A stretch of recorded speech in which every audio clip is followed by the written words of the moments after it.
Ideal YouTuber की अगर बात की जाए तो सबसे पहले मैं नाम लूँगी शपैक गैंग के राना हमज़ा का। राना हमज़ा ने वाक़ई में हमेशा से अपनी ऑडियंस का दिल जीता। बहुत अच्छी व्लॉगिंग दिखाई क्योंकि इनका ज़्यादातर व्लॉग ट्रैवलिंग का और फूड का होता था। तो इन्होंने बहुत अच्छी व्लॉगिंग करी। अपनी भी शादी की वीडियो जितने खूबसूरत अंदाज़ में इन्होंने अपलोड करी, लेकिन एक जगह इन्होंने अपने फैंस का दिल अफ़सुदा कर दिया। तो आज इसी बारे में बात होगी। Welcome back another new reaction video. अस्सलाम वालेकुम, कैसे हैं आप सब? अल्लाह पाक आप सबको जहाँ रखे खुश रखे। अब बात करें तो आज काफ़ी सारे लोग कहते हैं कि आप रिएक्शन वाले हर एक पर वीडियो बनाते हैं, जिस पर भी रिएक्शन दो ना तो कहते हैं नाम लेते हैं, व्यूज़ के लिए आप लोग ऐसा कर रहे हो, फलाने का थंबनेल लगा दिया। तो चलें आज मैं ऐसी यूट्यूबर की बात कर लेती हूँ जिस पे वाकई में कब रिएक्शन तो बनता ही नहीं है, लेकिन एक जगह आके इन पे रिएक्शन बना। लेकिन रिएक्शन बनने की कोई इतनी ख़ास वजह नहीं है। इन्होंने अपने व्लॉग्स में ख़ुद भी क्लियर कर दिया इस बात को कि मुझे इन सब चीज़ों में कोई दिलचस्पी नहीं। बस बात ये थी कि असल में इनको मिला था स्पॉन्सर। तो ज़ाहिर सी बात है, स्पॉन्सर जब मिलेगा तो वो जहाँ पर गए हैं उसको स्पॉन्सर तो देंगे ना, उसको प्रमोट तो करेंगे।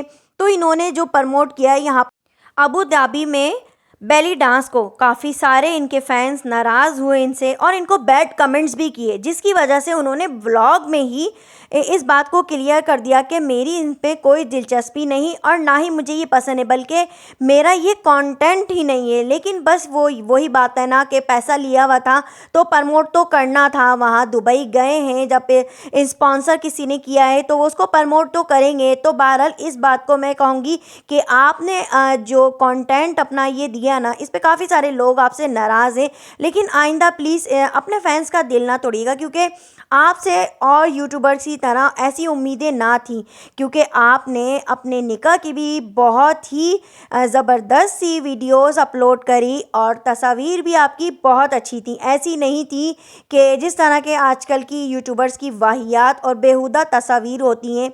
तो यहाँ पर मैं आपको बहुत ज़्यादा अप्रिशिएट करूँगी और आपको यही कहूँगी कि आइंदा अपने फैंस के साथ ऐसा ना कीजिएगा। तो चलें जी, अब दूसरे यूट्यूबर्स की बात कर लेते हैं। अब हम बात किसकी करने लगे? अब हम करने लगे जी डकी की।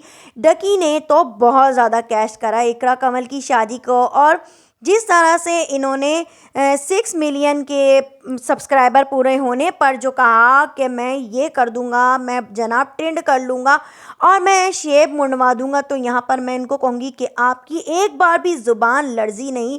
आपको अजीब सा फील नहीं हुआ कि मैं कितने मज़े से सुन्नत नबवी को आकर एक यूट्यूब चैनल पे बोल रहा हूँ? और वाकई में आपकी ऑडियंस बेहया ऑडियंस को सलाम है, क्योंकि आप जैसे लोगों को जो ऑडियंस वॉच करती है, आपको जो लाइक करती है, उनके कमेंट्स तो आप लोग खुद ही हर रिएक्शन वालों की वीडियो में देख सकते हैं। यहाँ तक कि वो जाहिल ऑडियंस गालम गलोच तक पर आ जाती है और इतनी गंदी गंदी गालियाँ देती है, तो उनकी तरबियत और उनका नेचर तो वहीं से पता चल जाता है। तो आपको ऐसे ही लोग लाइक करते हैं तो वो आपको क्या लिखेंगे कि आप क्या चीज़ कर रहे हो? तो अब मेरे ख्याल में 7 मिलियन सब्सक्राइबर पूरे होने पर क्या चीज़ मंडवाने का सोच रहे हैं?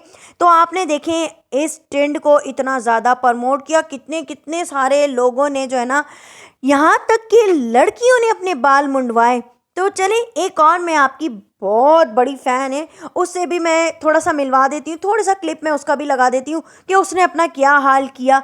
एक तो छोटी बच्ची थी और एक और बड़ी बच्ची है। चले मैं आपको दिखाती हूँ पहले थोड़ा सा क्लिप। अब आप लोग खुद देखें, ये डकी की बहुत बड़ी फ़ैन है। इसका ड्रामा ये सब आप लोगों ने इसके व्लॉग में देखा होगा, किस कदर इसने ड्रामेबाजी से बाल काटे, इसकी माँ ने कैसे ड्रामेबाजियाँ कर करके इन लोगों ने व्लॉग दिखाए। तो देखें अब एक और आ गई है डकी की फ़ैन। ये भी देखें भाई, डकी को बहुत पसंद करती है। ये कह रही है कि जब डकी के 7 मिलियन सब्सक्राइबर पूरे हो जाएंगे ना, तो मैंने तो पहले ही बाल कटवा दी। बस अब मैं ही चाहती हूँ 7 मिलियन सब्सक्राइबर होने की खुशी में डकी एक बार मुझे बस मिल जाए, तो मैं भी कुछ बड़े बड़े ड्रामे करके दिखाऊं कि मेरी वीडियो भी बहुत वायरल हो जाए। 5 लाख, 10 लाख या 1 मिलियन व्यूज़ तो आने ही चाहिए। डकी के नाम पर मुझे इतने व्यूज़ तो आए। देखो ना, फिर सकीना से डकी ने राब्ता तो किया ना, कितने व्लॉग में सकीना ने दिखाया, मैसेज आया मैसेज आया।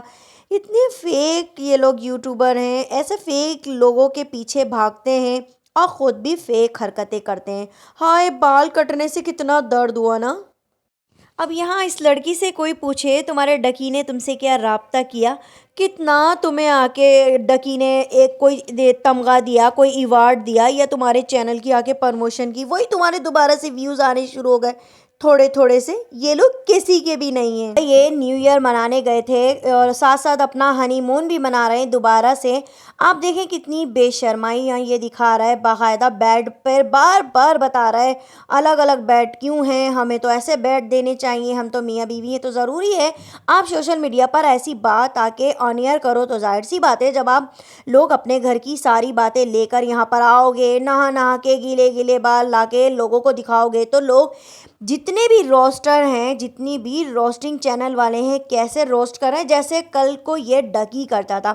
बहुत सारे लोग ऐसे हैं कि आप लोगों का अपना कंटेंट नहीं है, तो मैं इन लोगों को फ्लैशबैक पे लेके जाना चाहती हूँ और इनको बताना चाहती हूँ कि कल तक ये डकी भी ऐसे ही रोस्टिंग किया करता था। और किस तरह की रोस्टिंग करता था, ये इंतहा से ज़्यादा गंदी गंदी गालियाँ लोगों को देता था। ये ऐसी ही रोस्टिंग करता था। ये अभी जैसे कहते हैं ना 900 चूहे खा के बिल्ली हज को चली, तो इसका भी वही हिसाब है। ये अभी सिर्फ साल भर हुए हैं व्लॉगिंग करते करते। तो आप जितने इसके फ़ैन बन रहे हो ना कि बहुत अच्छी व्लॉगिंग, बहुत अच्छी व्लॉगिंग, तो इससे पहले ये करते रहे। और कितनी गंदी गालियाँ बकता था इस डकी के ऊपर। बहुत सारे ऐसे ऐसे केस भी लोगों ने किए हैं जिनके ऊपर ये रोस्टिंग करता था।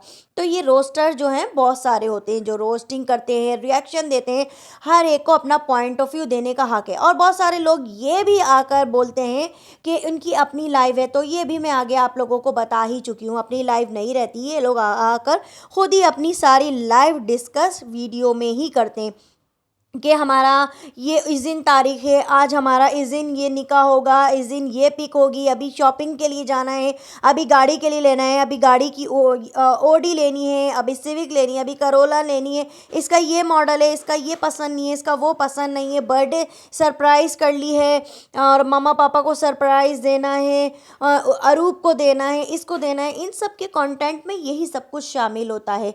इन्होंने कभी ये नहीं कहा कि हम किसी ऐसे यूट्यूबर की हेल्प कर देते हैं, चलो जी चैनल वाले की हेल्प कर देते हैं जो बहुत छोटा जिसका चैनल है। कभी इस बंदे ने या किसी भी यूट्यूबर ने ये ऐलान नहीं किया कि मैं अपने इतने सब्सक्राइबर पूरे होने के बाद अपने से छोटे लोगों की हेल्प कर दूंगा, उनके सब्सक्राइबर करवाऊंगा, उनको वॉच टाइम दिलवा दूंगा। हमारी जो ये गंदी बेढंगी ऑडियंस है जो गालम गलोच करती है, तो चलो जाके किसी की हेल्प ही कर दे, कहीं तो जाके सवाब मिले। लेकिन ये लोग ऐसा क्यों कहेंगे, क्यों नेकियां समेटेंगे? इनको तो नेकियां समेटने की आदत ही नहीं है, तो ये ऐसे काम क्यों करेंगे? इसी तरह ये इकरा कंवल ने भी अपने बहुत सारे फैंस के साथ ऐसे ही किया। यानी बस ये लोग एक पैसा कमाने के लिए ना, चाहे वो हलाल प्रोडक्ट हो या हराम हो, अच्छी हो या बुरी हो, आवाम को उससे फ़ायदा हो या ना हो, नंगा डांस क्यों ना प्रमोट करना हो, कुछ भी ये लोग पैसों के लिए कुछ भी दिखा सकते हैं। क्योंकि इन लोगों की लाइफ स्टाइल ना पैसों से ही शुरू है और पैसों से ही ख़त्म है। क्योंकि इनको अपने जब व्लॉग दिखाने होते हैं ना, व्लॉग में बड़ी बड़ी बातें बतानी होती हैं। इसी तरह के बहुत सारे व्लॉगर हैं, आईफोन ले लिया, ये ले लिया, ये सब लेना, अपनी मंथली अर्निंग बताना, फिर जब इन लोगों के यहाँ चोरियाँ डकैतियाँ हो जाएं तो फिर बोलना कि अब हमारे घर कोई ना आए, अब हमें अपनी जान का ख़तरा है। जान का ख़तरा तो तुमने खुद मोड़ लिया ना ही तुम लोग मीडिया पर आके ये सब अनाउंस करते कि हम मंथली इतना कमाते हैं, अब हम आईफोन ले रहे हैं, अभी शादी में इतना पैसा लग गया, अभी करोड़ों की ये जायदाद, अभी ये ऑडी ले ली, अभी ये वाली गाड़ी ले ली। लाइफ स्टाइल तो तुम लोग अपना खुद दिखा रहे हो, बड़ी बड़ी शादियां करके, वो लंबे लंबे दिन खींच खींच के शादियां कर रहे हो, तो लोगों को दिखाना तो तुम लोगों ने खुद है। जाहिर सी बात है यही सब दिखा के तो तुम लोगों ने अपने व्यूज़ हासिल करना है। जो निचले तबके के लोग हैं, मिडिल क्लास फैमिली है, वो बेचारे ये सारी चीज़ें देख के कहते हैं हाँ वाकई में शादियां तो ऐसे लोगों की होती है, देखा कितना अच्छा इवेंट प्लानर सेट होता है। तो ये सारे लोगों के दिमाग इन्हीं जैसे लोगों ने ख़राब किए। फिर एंड में आके बोल देते हैं जी अब हमें सिक्योरिटी का बहुत ज़्यादा प्रॉब्लम है। तो ये मेरा आज का रिएक्शन था इन जैसे यूट्यूबर के लिए।